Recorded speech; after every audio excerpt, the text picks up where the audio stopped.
ہمارے ارد گرد ہوتے ہیں اور ہمارے نفس پہ ہوتے ہیں، اور اسی کے حساب سے نفس کی پازیٹیو یا نیگیٹو گروتھ ہوتی ہے۔ تو جتنے اللہ کے احکامات کے حساب سے ہم کام کرتے ہیں، وہ ہماری زندگی کی کسی بھی اسفیئر کے ہوں، اگر وہ اللہ کے احکامات کے حساب سے ہیں تو اس سے ہمارے نفس کے اوپر پازیٹیو اثر پڑتا ہے، اس کی پازیٹیو گروتھ ہوتی ہے، ہماری شخصیت کی بھی گروتھ ہوتی ہے، اور ہم رفتہ رفتہ اس قلب سلیم کی طرف بڑھتے چلے جاتے ہیں جو کہ مطلوبہ ہے، which is desirable، کہ ہمارا وہ ہارٹ ہو، وہ دل ہو جو ٹوٹلی سبمٹڈ ہو اللہ کے احکامات کے آگے۔ چلیے آگے چلتے ہیں۔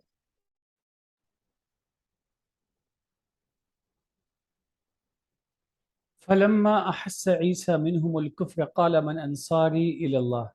قال الحواريون نحن أنصار الله آمنا بالله واشهد بأننا مسلمون۔ پھر جب عیسیٰ نے ان میں کفر یعنی انکار محسوس کیا تو کہا اللہ کے واسطے کون میری مدد کرے گا؟ حواریوں نے کہا ہم اللہ کے لیے مدد کریں گے، ہم اللہ پر ایمان لائے اور آپ گواہی دیں کہ ہم مسلم ہیں۔ یہاں پہ ایک انسانی مزاج کی طرف اشارہ کیا گیا ہے۔ انسان کے مزاج میں اسٹیبلٹی نہیں ہوتی ہے، یہ ایک حقیقت ہے کہ انسان کا مزاج فلکچویٹ کرتا رہتا ہے، اسی لیے ہم دیکھتے ہیں کبھی ایک چیز پہ ہمارا فوکس بڑھ جاتا ہے اور کبھی کبھی ہمارا فوکس کسی اور چیز سے بڑھ جاتا ہے۔ یہ ڈپینڈ کرتا ہے کہ کن چیزوں نے ہم کو انفلوئنس کیا ہے، کیا حالات ہیں، کیا ماحول ہے۔ ان تمام فیکٹرز، ان تمام وجوہات کی بنیاد پہ ہماری توجہ اور ہمارا فوکس گھٹتا اور بڑھتا رہتا ہے۔ اسی قسم کی شکایت کا شکار یہ سب بھی ہوئے تھے جن کو ہم حواری کہتے ہیں، یعنی حضرت عیسیٰ کے جو کمپینین تھے، ساتھی تھے، اصحاب تھے، ان کے ہاں بھی کچھ حضرت عیسیٰ کو محسوس ہوا کہ فلکچویشن ہے ان کے ایمان میں کہہ سکتے ہیں، یا ان کے لگاؤ میں، ان کے اٹیچمنٹ میں۔ تو انہوں نے بڑی کھل کے پوچھا بھائی کوئی پریشانی ہے، کوئی دقت ہے، کہ ہماری مدد کرنے والا کون ہے؟ ان سب نے مکمل طریقے سے پھر اپنی زبان سے اعتراف کیا کہ ہم سب لوگ اللہ کے لیے مسلمان ہیں، کیونکہ ہم سب نے اللہ پر ہم نے ایمان قبول کیا ہے۔ ابھی جو آخری لفظ ہے وَأَشْهَدُ بِأَنَّا مُسْلِمُونَ، اس پہ انہوں نے اپنی بات کو مکمل کیا یہاں پہ، حالانکہ بات مکمل ابھی آگے اور ہوگی۔ یہاں وہ کہتے ہیں کہ ہم مسلمان ہیں۔ تو گویا اس مزاج کے تحت جب حضرت عیسیٰ کو کچھ محسوس ہوا کہ یہاں ان کے یہاں کچھ کمی ہو رہی ہے، ان کی جو پرفارمنس ہے ڈیلی، اللہ کے نے جو ان کو ذمہ داری دی حضرت عیسیٰ کو، اس ذمہ داری کی تکمیل میں ان کی مدد میں کچھ نقص پایا جا رہا ہے، کچھ کمی پائی جا رہی ہے، تو اسی لیے انہوں نے ان سے سوال کیا، اور اس کے جواب میں انہوں نے بڑی وضاحت کے ساتھ میں کہا کہ ہم سب لوگ ایمان بھی لائے ہیں اور ہم سب لوگ مسلم بھی ہیں۔ اس وقت جو بھی حضرت عیسیٰ کی قوم تھی اس کے بارے میں ایک پرسیپشن حضرت عیسیٰ کا یہ یہاں بتایا گیا ہے کہ ان کے اندر جب انہوں نے یہ چیز محسوس کری، جیسا آپ نے کہا کہ وہ کسی چیزوں کے لیے انکار کرتے ہیں یا کچھ چیزوں کو پیچھے ڈال رہے ہیں، ان پہ عمل نہیں کر رہے، کیونکہ نبی موجود تھا اس وقت اور وہ دیکھ رہا تھا کہ میری قوم کیا کر رہی ہے۔ تو وہاں جب انہوں نے یہ سوال کیا کہ اللہ کے واسطے کون میری مدد کرے گا، تو حواریوں نے کہا ہم اللہ کے لیے مدد کریں گے۔ یہ حواری لفظ جو ہے اس کا مادہ ہے، بڑی ہے، واو رے ہے، اور ہورون کی بنیاد سفید ہونے پر ہے، یعنی اس کے مادے میں سفید ہونے کا مطلب شامل ہے۔ حضرت عیسیٰ کے ساتھیوں کو جو کلوز تھے ان کو الحواریون اس لیے کہا جاتا ہے کیونکہ غالباً چونکہ ان کے دل و دماغ صاف تھے، کیونکہ جو سفید ہوتا ہے اس پہ کوئی داغ دھبا نہیں ہوتا، تو وہ ہر طرح کے داغوں سے صاف تھے، اس وجہ سے ان کو حواری کہا جاتا ہے۔ کچھ لوگوں کا یہ بھی گمان ہے کہ ان کا جو پروفیشن تھا وہ دھوبیوں کا تھا، اس وجہ سے ان کو کہا جاتا ہے، لیکن اقرب یعنی زیادہ بہتر یہ بات سمجھ میں آتی ہے کہ کیونکہ جب یہ یعنی اس وقت کے نبی کے مقربین میں سے تھے، قریب والوں میں سے تھے، تو نیچرلی ایمان پہ مضبوطی سے ڈٹے ہوئے تھے، اور اس کی وجہ سے جو اصلاح ان کے اندر ہو گئی تھی، جس کی بات ابھی ہوئی، ان کی نفس کی، ان کی شخصیت کی، تو اس سے ان کے جو داغ تھے، جو خرابیاں تھیں، جو کمیاں تھیں، جس کو اسلام پہ عمل کر کے ہم پورا کر لیتے ہیں، وہ دور ہو چکی تھیں، تو ایک طرح سے وہ اجلے دھلے ہوئے صاف شفاف تھے، ظاہری طور سے بھی اور باطنی طور سے بھی، اس وجہ سے ان کو حواری کہا جاتا ہے۔ تو اس کے بعد انہوں نے اس بات کی وضاحت کری کہ ہم اللہ پر ایمان لائے اور آپ گواہی دیں کہ ہم مسلم ہیں۔ تو یہاں یہ جو ان کے سفید ہونے کا اور داغوں سے دور ہونے کا عمل جو ہے، یہ جو پروسیس ہے، یہ اسی اسلام کا حصہ ہے جس پر عمل کر کے ہم مسلم ہوتے ہیں۔ تو یہاں میں سمجھتا ہوں مناسب رہے گا اگر ہم تھوڑا سا اس پہ گفتگو کر لیں مادے کے اعتبار سے کہ اسلام اور مسلم کی کیا کیفیت ہے۔ یہاں اس آیت کو میں نے سورہ مائدہ کی اس لیے رکھا ہے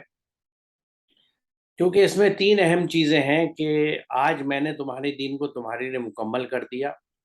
یعنی دین مکمل ہوا جب قرآن مکمل ہو گیا، اتار دیا گیا تو دین مکمل ہوا،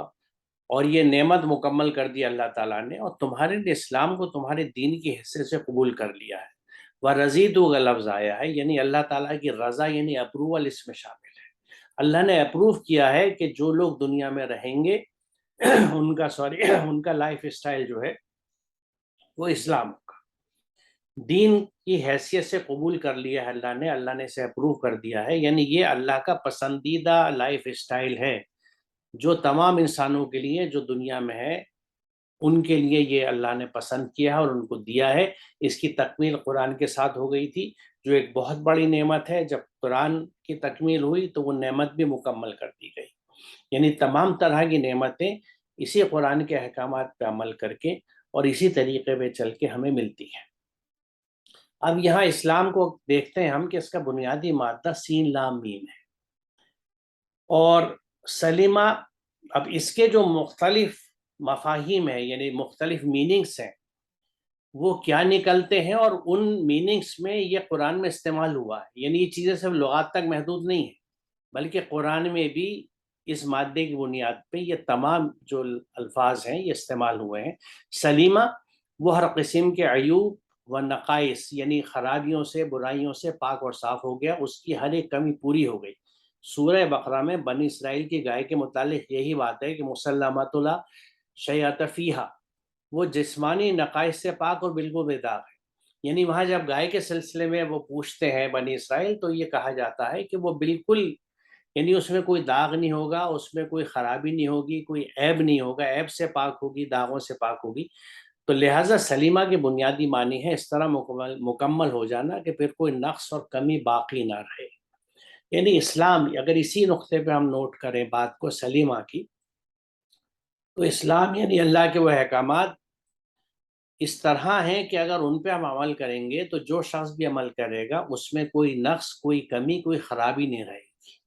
اس کی شخصیت ایسی ہو جائے گی وہ بالکل بے داغ ہوگی، یعنی ویسی سفید ہو جائے گی جیسے حواریوں کی تھی، کیونکہ اللہ کی جو ہدایت ہیں وہ چاہے قرآن میں ہو یا اس سے پہلے جو دیگر کتابیں اللہ تعالیٰ نے نازل کی ہیں ان میں ایک سی تھی، یکساں تھی، وہی ایک چیز ہے جو اتر کے آئی ہے۔ اس مادے کے اس مادے کے دوسرے بنیادی معنی ہے ہر قسم کی آفات، خطرات اور حوادث سے محفوظ رہنا، یعنی کسی بھی طرح کی جو پرابلمس ہیں، حادثے ہیں، ان سے محفوظ رہتا ہے انسان۔ قرآن کریم میں اللہ کا ایک نام السلام بھی آیا ہے، سلام اسے کہتے ہیں جس سے دوسری چیزیں سلامتی حاصل کریں۔ اللہ کا نام سلام اسی لیے ہے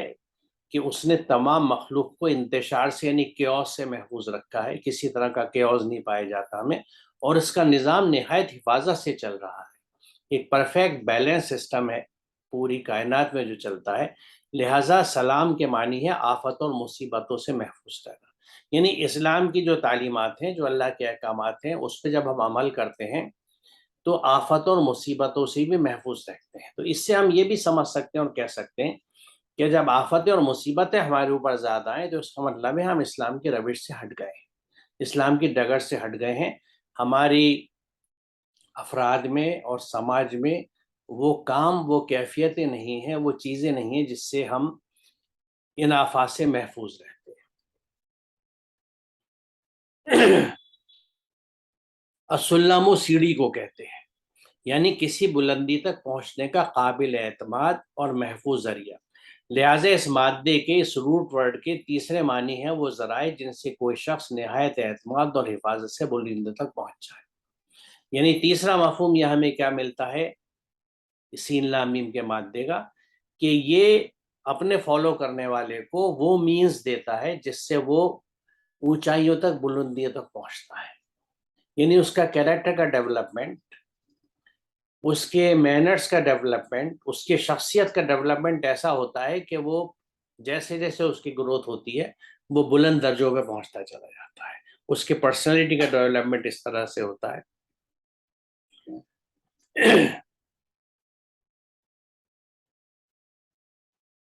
السلم کے معنی ہے صلح اور صفائی کے ساتھ رہنے والا. السلم کہتے ہی صلح کے ہیں، لہٰذا اس مادے کے چوتھی معنی ہے خود بھی امن و سلامتی سے رہنا اور دنیا میں بھی امن و سلامتی قائم رکھنا. تسلامت الخیل کے معنی ہوتے ہیں گھوڑوں کا ایک ساتھ چلنا اور کسی گھوڑے کا ایسی حرکت نہ کرنا جس سے دوسرے گھوڑے بدک جائیں یا مشتعل ہو جائیں. اس سے اسلامی معاشرے کا صحیح تصور سامنے آتا ہے. یا صلح اور صفائی کے ساتھ رہنے والے کی مثال جو ہے وہ ایسی دی گئی ہے کہ اگر ایک گھوڑوں کا گروپ چل رہا ہو تو اس میں کوئی گھوڑا ایسی حرکت نہیں کرتا کہ جس سے دوسرا جو ہے وہ بدک جائے. یعنی ہر ایک اس بات کا خیال رکھتا ہے کہ اس کے کسی بات سے، اس کے کسی کام سے دوسرے کو ہرٹ نہ پہنچے. یعنی بہت ہی ایک کیئرنگ سوسائٹی ہوگی، ایک ایسی کیئرنگ سوسائٹی جس میں ہر طرح سے، کیونکہ دیکھیے جب آپ یہ خیال رکھیں گے کہ آپ کے ارد گرد اور آپ کے آس پاس جو لوگ ہیں آپ کی کسی بات سے یا کسی کام سے وہ ہرٹ فیل نہ کریں، جس کی وجہ سے ان میں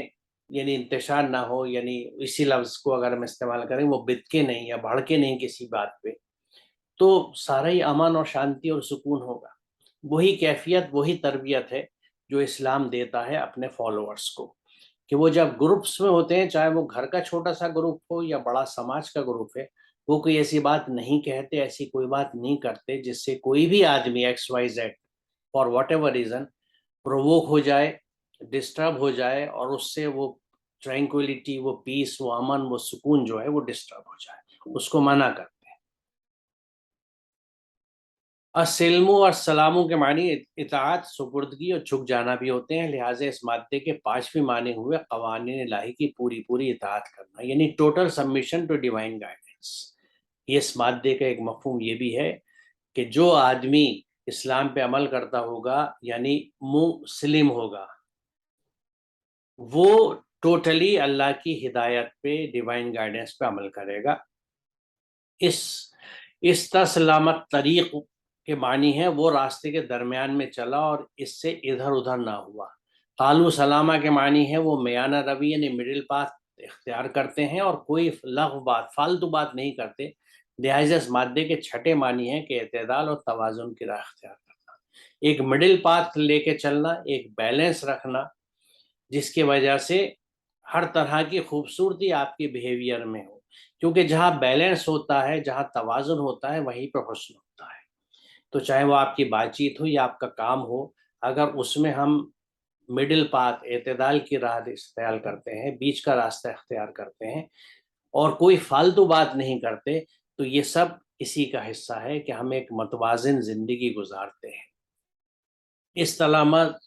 ضرور کے معنی ہے کھیتی کی بالیں نکل آئیں، یعنی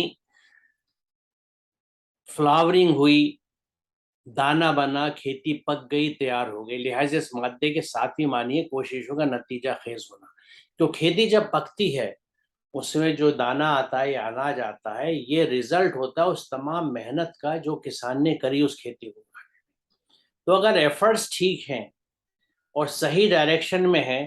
تو اس سے نتیجہ آپ کو فوراً ملتے ہیں، اور وہی اس کا مفہوم ہوتا ہے کہ لہٰذا اس مادے کے ساتویں معنی ہے کہ کوششوں کا نتیجہ خیز ہونا، یعنی your efforts will bear fruits. آپ کی محنت جو ہے وہ بیکار نہیں جائے گی، ضائع نہیں جائے گی، بلکہ اس پہ you will see that it bears fruits. آپ دیکھیں گے کہ اس کے پھل آپ کو مل رہے ہیں، آپ کے سامنے آ رہے ہیں. السلیمت اس عورت کو کہتے ہیں جس کے اعضا نہایت نرم و نازک اور خوشنما ہو. لہٰذا اس مادے کے آٹھویں معنی ہوئے حسن و خوشنمائی. یعنی جو آٹھواں میننگ ہے وہ یہ ہے کیونکہ جب آپ پورے بیلنس کے ساتھ اور ہر طرح سے جو چیز کریں گے جو آپ کو پھل بھی دے رہی ہے، تو اس کے اندر حسن بھی ہوگا، اس کے اندر خوشنمائی بھی ہوگی، وہ دیکھنے میں بھی اچھی لگے گی وہ چیز. ان معنی سے ظاہر ہے کہ الاسلام اس نظام حیات کا نام ہے، یعنی وہ لائف اسٹائل جسے اسلام ہم کہتے ہیں، کہ جس سے انسان کی تمام کمیاں پوری ہو جائیں اور اس کی صلاحیتیں پوری طرح گرو کر جائیں، نشو و نما پا لیں. یعنی اللہ کے احکامات پہ چلنے سے تمام کمیاں پوری ہو جائیں اور اس کی صلاحیتیں پوری طرح نشو و نما پا لیں. اس کی جو کیپیسٹیز ہیں، دیکھیے بارہا پیچھے ذکر آیا ہے ان اللہ علی کل شیء قدیر کے تعلق سے، قدر کے تعلق سے، کہ اللہ تعالیٰ ہر چیز کے پیمانے مقرر کرنے والا ہے. تو اس نے جن چیزوں کے پیمانے مقرر کیے ان میں ہم بھی ہیں. ہر انسان ہے کہ اس کا پیمانہ مقرر ہے. وہ اپنی ایفرٹ سے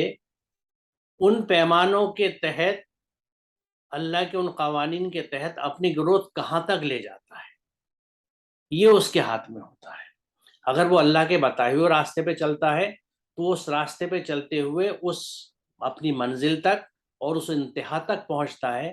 جس انتہا تک پہنچنا مقصود ہوتا ہے اس انسان کے لیے. اگر وہ اللہ کی ہدایت پہ چلتا ہے تو اس منزل تک پہنچ جاتا ہے. دوسرا نقطہ ہے کہ جس میں وہ زندگی کے تمام تباہیوں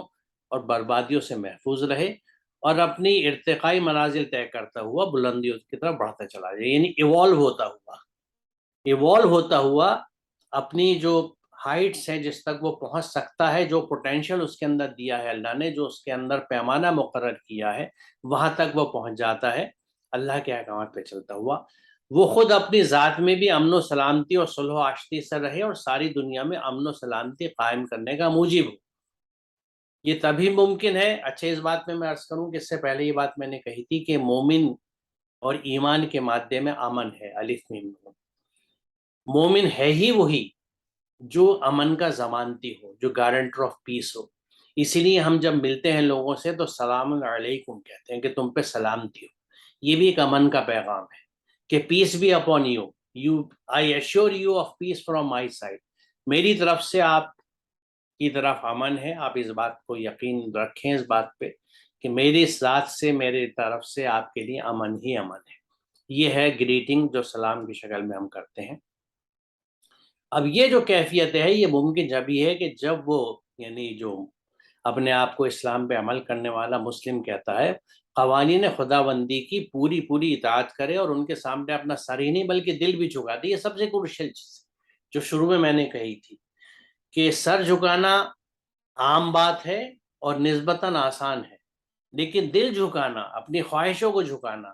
اپنی زندگی کے نظم العین کو، مشن کو جھکانا اللہ کے احکامات کے تحت، یہ چیلنجنگ ہوتا ہے. لیکن وہی دس از واٹ از ڈیزائرڈ، یہی وہ چیز ہے جس کی ضرورت ہوتی ہے. اور یہ سب کچھ پورے اعتدال اور توازن کے ساتھ کرے، افراد و تفریح سے کام نہ لے، یعنی کیوز نہ ہو، بلکہ سب چیزیں ایک بیلنس کے ساتھ، خوبصورتی کے ساتھ کرے. اس طرح اس کی کوششیں ثمر بار ہو جائیں گی. یعنی اس طرح سے اس کی جو ایفرٹس ہوں گی they will bear fruits، اور اس کا کوئی عمل رائے گا نہیں جائے گا، یعنی اس کا کوئی کام، کوئی عمل بیکار نہیں جائے گا. نو effort will go in when, کیونکہ جو صحیح راستے پر اللہ کے ہدایت کے حساب سے عمل کیا جاتا ہے وہ کبھی ضائع نہیں ہوتا، اس کے ریزلٹس ہمیشہ آتے ہیں. نتیجتاً اس کی اپنی ذات میں بھی حسن یعنی توازن پیدا ہو جائے گا اور پورے معاشرے میں. تو جب وہ ان چیزوں پہ عمل کرے گا تو اس کی اپنی پرسنالٹی میں بھی ایک بیلنس کی وجہ سے ایک حسن پیدا ہو جائے گا، اور اس کے پورے سماج میں بھی، معاشرے میں بھی جو اس کے چاروں طرف ہے. کیونکہ یہ چیزیں کنسنٹرک سرکلز کی طرح چلتی ہیں کہ اگر میں ایک چیز اچھی کر رہا ہوں تو اس کا اثر میری ذات پہ پڑے گا، مجھ سے جو لوگ انفلوئنس ہوتے ہیں میری امیڈیٹ فیملی ممبرس، ان پہ پڑے گا، اور وہاں سے آگے بڑھتا ہوا پورے خاندان اور سماج تک جا سکتا ہے اگر اسے اس طرح سے ہم پھیلائیں. ان خصوصیات کے حامل انسان کو صاحب قلب سلیم کہا گیا ہے، کیونکہ جو قلب اسلام کی تربیت میں رہتا ہے وہ قلب سلیم کی شکل اختیار کرتا ہے. اور اس کے لیے جو قرآن کریم کی آیت ہے الشعراء کی کہ وہ دن کے جس میں نہ مال کوئی فائدہ دے گا اور نہ اولاد، سوائے اس کے کوئی شخص قلب سلیم لیے ہوئے اللہ کے حضور حاضر ہو. ان صفات کی حامل قوم کو امتم مسلمۃ لکا کہا گیا ہے، یعنی ایسی قوم جو تیری مسلم، یعنی احکامات الہی کی اتباع کرتی ہو. تو یہاں پہ یہ میں نے تفصیل اس لیے رکھی کہ مسلم کے اس لفظ کو سمجھ آنا ضروری ہے کہ ہمارا جو کنسیپٹ ہے مسلم ہونے کا یا مسلمان ہونے کا، کہ مسلمان گھر میں پیدا ہو گیا، میرا نام اسلامی رکھ دیا گیا، پیدا ہوا، میرے کان میں اذان دے دی گئی، اور اس کے بعد جو کچھ ریچول سے مجھے سکھا دیے گئے تو میں مسلمان ہو گیا، میں مسلم ہو گیا اپنے آپ کو.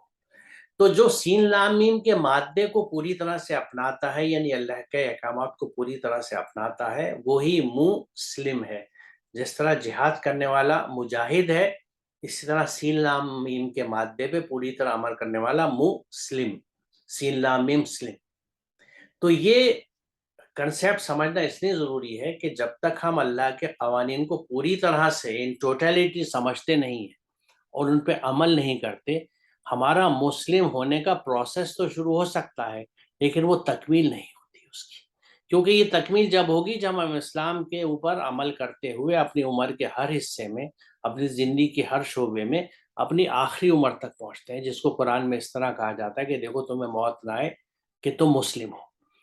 مرتے وقت تک اسلام سے جڑے رہنا، روزمرہ کی زندگی میں 24/7 اللہ کے احکامات کے حساب سے اپنے کاموں کو کرنا، زندگی کے ہر اسفیئر میں، یہ ہے مسلم ہونا، جو ایک کنٹینوس پروسیس ہے۔ یہ ایک فیتھ یا بلیف کا نام نہیں ہے، ایک ریچول نہیں ہے جو پیدا ہونے کے بعد کر دی گیا، کچھ رسمیں کر دی گئیں اور ایک یقین میں نے اپنے اندر پیدا کر لیا۔ یقیناً اس کی اہمیت ہے لیکن عمل سے اس کا جوڑنا بہت ضروری ہے۔ جب تک یہ نہیں جوڑتا یہ بات مکمل نہیں ہوتی۔ تو میں نے یہاں پہ اس بات کی وضاحت اسی وجہ سے کری کہ ہمیں اس بات کا اندازہ رہے کہ جب مسلم ہونے کی بات ہے، یا جب یہ حوارین جو ہے حضرت عیسیٰ کے قریبی ساتھی جب یہ کہتے ہیں کہ ہم اللہ پر ایمان لائے اور آپ گواہی دیں کہ ہم مسلم ہیں، تو وہ یقیناً اس طرح سے اسلام کے اللہ کے دیے ہوئے احکامات پہ پوری طرح سے عمل کرتے ہیں، اور یہ احکامات چونکہ ایک سے تھے تو اس لیے ان کے ہاں بھی وہی احکامات تھے جو آگے ہمارے ہاں آئے، اور ان کو مکمل اللہ تعالیٰ نے اس کتاب پہ کیا۔ میرے خیال میں طارق صاحب یہاں رک جائیں آج۔ جی یہاں رک جاتے ہیں، اور مسلم کے تعلق سے جو وضاحت آپ نے کی یقیناً بہت اہم ہے۔ وجہ اس کی ہے کہ تصور ہمارا بہت محدود ہے مسلم کے تعلق سے، کہ بڑا ایک خاص لمیٹڈ تصور ہے، اور اس تصور کے باہر ہم نہیں آ پاتے ہیں، اور انشاءاللہ اس وضاحت سے فائدہ ہوگا سب کو انشاءاللہ۔ تو انشاءاللہ اگلے سیشن میں اس سے آگے ہم چلیں گے۔ وآخر دعوانا الحمدللہ رب العالمین۔ السلام علیکم۔ وعلیکم السلام۔